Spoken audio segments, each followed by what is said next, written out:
रामराम मंडळी. Doctor Prashant Nimbalkar, motive speaker, live sports प्रचार कन्सल्टंट. मित्रांनो, आज 20 मे 2024 महत्त्वाचा दिवस आहे. आंतरराष्ट्रीय HR दिवस म्हणून साजरा केला जातो. आज या दिवशी माझ्या सर्व HR मित्रांना, HR सहकाऱ्यांना शुभेच्छा देतो.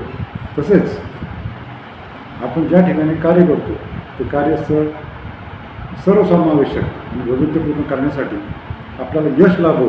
आपल्या कंपनीमध्ये काम करणारे कर्मचारी, प्रतिभासंपन्न कर्मचारी यांना टिकवून ठेवण्याचे आपण सतत प्रयत्न करत असतात. त्यात यश लाभो यासाठी आपण शुभेच्छा देतो. आणि आपले हे प्रयत्न कंपनीसाठी अपवादात्मक परिणाम कंपनीच्या फायद्यासाठी आणू शकतात, हे तितकंच महत्त्वाचं. जागतिक लेवलला HR हे खूप स्पेशल मानलं जातं, विशेष मानलं जातं. का?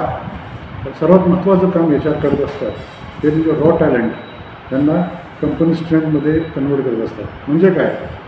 रॉ टॅलेंट म्हणजे नवीन कौशल्य शिकणारे तरुणी हे जेव्हा कंपनीमध्ये नोकरी लागतात त्यांना कंपनीची ताकद म्हणून निर्माण करायचं, कंपनीची ताकद म्हणून ते त्यांना डेव्हलप करायचं, हे फार महत्त्वाचं कार्य HR करत असतात आणि त्यामध्ये यशस्वी होत असतात. म्हणून HR हे खूप विशेष त्यांना मानलं जातं. कंपनीचं व्यवस्थापन चांगलं असावं, कंपनी व्यवस्थित चालावी, कंपनीचा सतत विकास व्हावा यासाठी HR महत्त्वपूर्ण भूमिका बजावत असतात.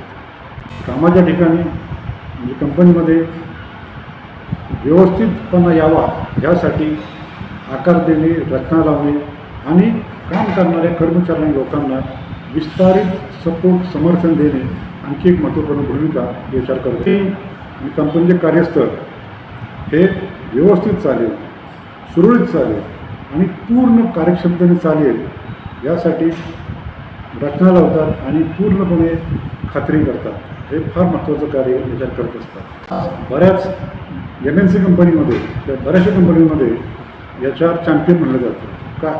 कारण कर्मचाऱ्यांच्या कल्याणासाठी झटणे आणि त्यात वाढ होईल यासाठी सतत प्रयत्नशील राहण्यासाठी, कार्यशील राहणे हे कार्य HR करतात. म्हणून त्यांना HR चॅम्पियन ही उपाधी ओळखलं जातं. कारण HR ह्युमन रिसोर्स हे प्रत्येक कंपनीचे, प्रत्येक संस्थेचे हृदय म्हणून त्यांना ओळखलं जातं. आज आंतरराष्ट्रीय HR दिवस आहे. मित्रांनो, एक अतिउत्तम HR संस्कृती निर्माण करून ती टिकवून ठेवणाऱ्या सर्व HR चॅम्पियनचा, HR मित्रांचा आणि सर्व सहकाऱ्यांचा मी आज सन्मान करतो आणि पुण्याच्या शुभेच्छा देतो. हर हर महादेव.